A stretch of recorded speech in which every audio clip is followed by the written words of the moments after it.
Chaupele mpenzi, yale usemayo kama ni maradhi yapeleke kwa daktari.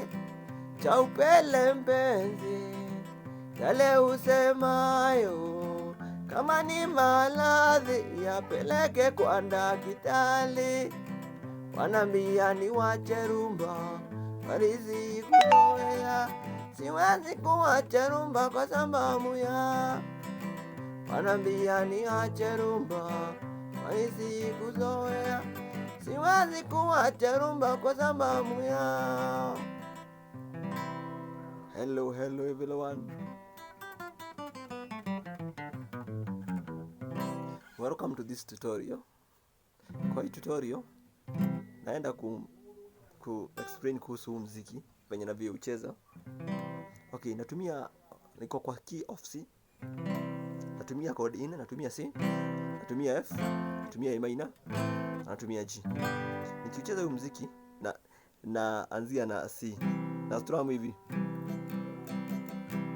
Down up down down up down down up down up down down up down up down down down up down up down. So hiyo ndo strumming yangu. Chaupele mpenzi, ale usemayo kama ni maradhi yapeleke kwa daktari.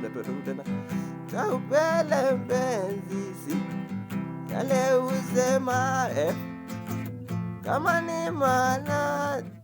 kama ni maradhi naenda hapa kwa G. Kama ni maradhi yapeleke kwa daktari. Chaupele mpenzi, bado kwa C. Yale usema F, kama ni maradhi G, peleke kwa daktari. Back to C. Wanambia niwache rumba A minor, walizi kuzoea G, siwezi C kuacha A minor, rumba C kwa sababu G. No. Siwezi C kuacha A minor, rumba C kwa sababu G. C. That's how I go about it kwa muziki wote. Thank you. Subscribe for more videos. Thank you for subscription.